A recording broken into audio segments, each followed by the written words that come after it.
रवि चौधरी और आप देख रहे हैं दिव्य दिल्ली न्यूज। आइए रुक करते हैं आज की कुछ मुख्य खबरों की ओर।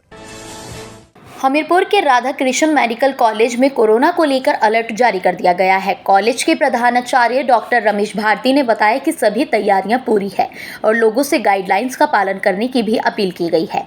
हिमाचल के सिरमौर में एक कोरोना केस सामने आया है, जिसके बाद प्रदेश स्वास्थ्य विभाग ने एडवाइजरी जारी की है। बीएमओ स्तर पर खांसी, बुखार और सर्दी के मरीजों की निगरानी हो रही है। मेडिकल कॉलेज में मास्क और जरूरी दवाइयों का पर्याप्त स्टॉक मौजूद है और सभी मरीजों से मास्क पहनकर आने की भी अपील की गई है। हालांकि जिले में अब तक कोई पॉजिटिव केस सामने नहीं आए हैं। में जो हमारे देश में कोविड-19 के पेशेंट बढ़े हैं, तो हमने भी अपने कॉलेज में जो है पूरी तैयारियां कर ली हैं और हमारे स्वास्थ्य सचिव की तरफ से इंस्ट्रक्शन भी जारी हुई हैं, जिसमें कि बताया गया है कि हम कोरोना की जो मरीजों के लिए पूरी तैयारी रखें और रोकथाम के लिए भी जो भी तरीके हैं उनको अपनाएं।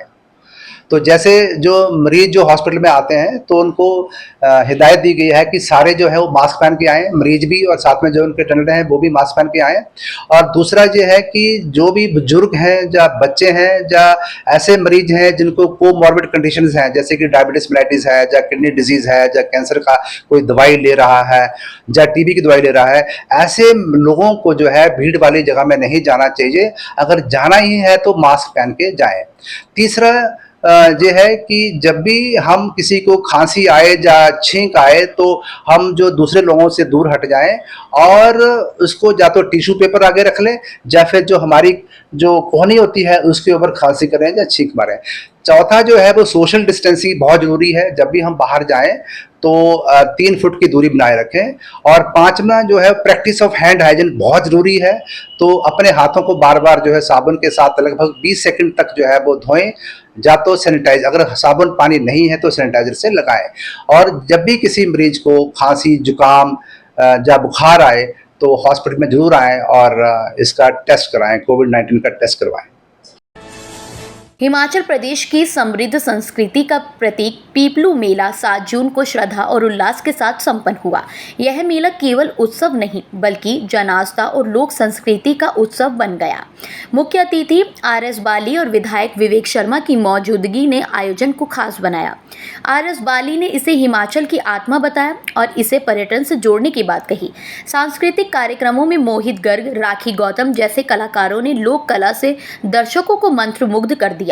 मेला सामाजिक सौहार्द और सांस्कृतिक एकता का अद्भुत उदाहरण बना। ये जिला स्तरीय मेला नहीं लगता। पहली बात तो ये कहीं से भी जिला स्तरीय मेला नहीं लगता। ये स्टेट मेले से कम नहीं है। राज्य स्तरीय मेला में मैं हर जगह जाता हूँ और हर जगह देखता हूँ जिस तरह उत्साह मैंने यहाँ पिपलू मेले में दिन में देखा है।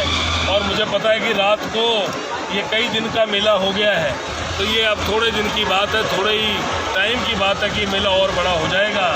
क्योंकि जिस तरह विवेक जी ने संकल्प लिया है, ये मेरे को लगता है संकल्प को आगे तक पहुंचा के ही दम लेंगे। मैं आपका धन्यवाद करता हूं, खासकर धन्यवाद करता हूं यहाँ के जुझारू फायर ब्रांड लीडर और नेता जो कि हमेशा कुटलैंड की बात रखते हैं, करते हैं। और हिमाचल प्रदेश में युवाओं में, लोगों में जिनका एक बड़े इज्जत मान है, जिनके पिताजी ने एक बहुत लंबा अरसा, रामनाथ शर्मा जी ने बड़ा लंबा अरसा लोगों को समर्पित रह के काम किया। कुटलैहड़ में आयोजित पीपलू मेले का समापन ऐतिहासिक बन गया, जब मुख्यमंत्री सुखविंदर सिंह सुक्खू ने मंच से विधायक विवेक शर्मा की खुलकर सराहना की। सीएम ने 181 करोड़ रुपए की विकास परियोजनाओं का शिलान्यास और उद्घाटन किया, जिनमें सड़क, स्वास्थ्य, शिक्षा और जल परियोजनाएं शामिल है। शोभा यात्रा के माध्यम से बेटी बचाओ, नशा मुक्ति और पर्यावरण संरक्षण का संदेश दिया। मुख्यमंत्री ने कहा, हम घोषणाएं नहीं धरातल पर काम करते हैं। साथ ही विधायक के जनसेवा और विकासशील सोच को भी सराहाया गया। कोई बात नहीं हो सकती। चुनावों से पहले जब टिकट के लिए नाम चल रहा था, एक बार इनका टिकट घोषित हो गया, लेकिन राजनीतिक षड्यंत्र के कारण उसको जो टिकट मिला, उसके बाद भगवान ने कहा कि विवेक शर्मा के साथ अन्याय हुआ है और ऐसा रास्ता चुना कि जो लोग राजनीति को व्यापार करने के लिए आए थे, उन व्यापारियों को घर में बिठा दिया और एक ईमानदार और सच्चे साथी को आपके बीच में चुनकर भेजा। सोलन में आज से शुरू हुआ ग्रीष्मोत्सव 2025, जिसमें देश भर के कलाकारों और सांस्कृतिक झलकियों का संगम देखने को मिलेगा। हिम फ्रेंड्स क्लब द्वारा आयोजित इस 9वीं ग्रीष्मोत्सव में पारंपरिक व्यंजन, स्थानीय उत्पादों की प्रदर्शनी और झूले खास आकर्षण होंगे। संयोजक विशाल वर्मा ने बताया कि यह उत्सव बीते 19 वर्षों से संस्कृति और सभ्यता को मंच देने का माध्यम बना है।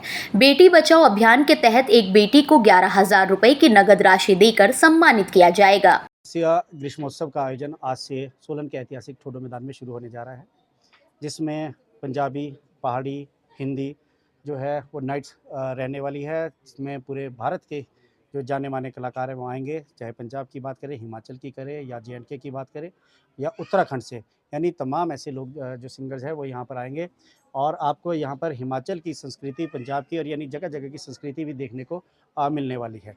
उसके अलावा जो हमारी छुपी हुई प्रतिभाएं होती है उनको भी मंच प्रदान किया जा रहा है।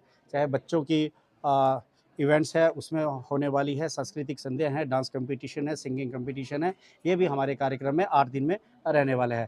उसके अलावा जो है किड्स मॉडलिंग 3 से 10 साल के बच्चों की वो भी होगी और मिस्टर मिस सोलन उस इवेंट का भी आयोजन किया जाएगा।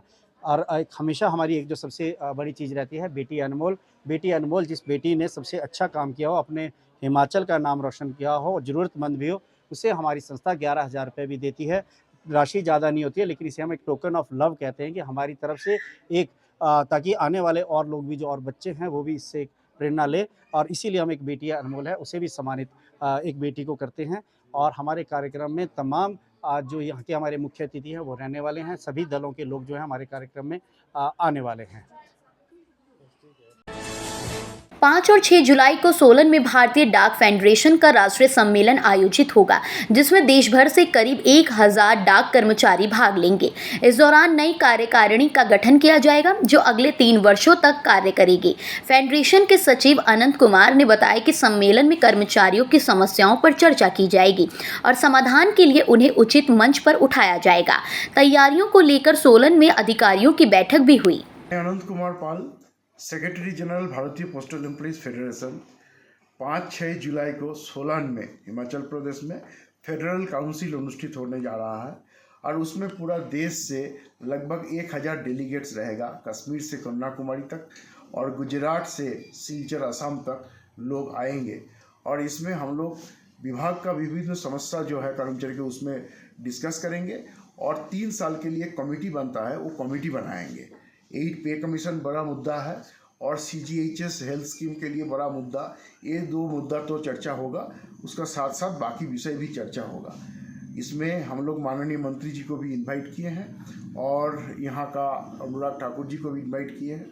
अब सबका इन्फॉर्मेशन अभी तक नहीं मिला है, लेकिन 5-6 जुलाई तक काफ़ी बड़े हस्ती भी इस सम्मेलन में आएंगे। भारतीय मजदूर संघ का बैनर तले भारतीय पोस्टल एम्प्लॉइज फेडरेशन एक नॉन पॉलिटिकल ट्रेड यूनियन के रूप में डाक विभाग में काम करते हैं। कितने कर्मचारी आएंगे इस फेडरेशन के? 1,000 लगभग पूरा देश से कर्मचारी आएंगे। हमीरपुर पंचायती राज विभाग ने BPL परिवारों के चयन के लिए नई गाइडलाइंस जारी की है। जिले में 25 जून से पहले नई BPL सूची सार्वजनिक की जाएगी। खंड विकास अधिकारी हिमांशी शर्मा ने बताया कि 17 मई तक मांगे गए आवेदनों की छंटनी प्रक्रिया जारी है, जो 25 जून तक पूरी कर ली जाएगी। इसके लिए पंचायत सचिव, आंगनबाड़ी वर्कर और पटवारी की समिति गठित की गई है, जो घर घर जाकर सर्वे कर रही है। ग्राम सभा में सूची रखने के बाद फाइल सूची बनाई जाएगी।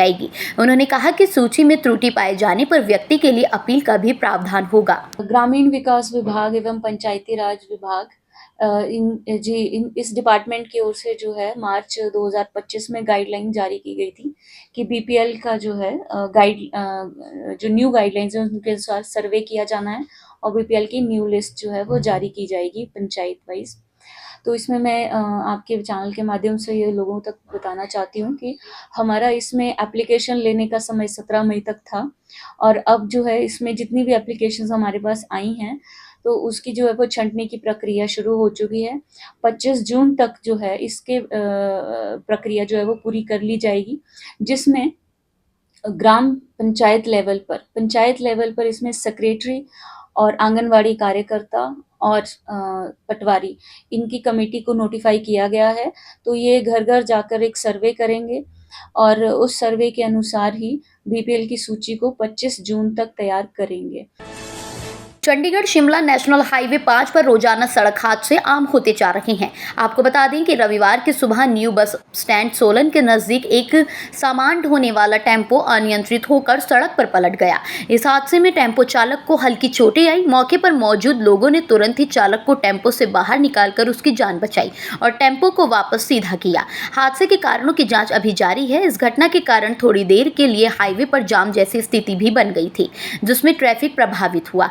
स्थानीय प्रशासन और पुलिस ने हादसे के बाद राहत और जाम को नियंत्रित करने के लिए कार्रवाई शुरू कर दी है।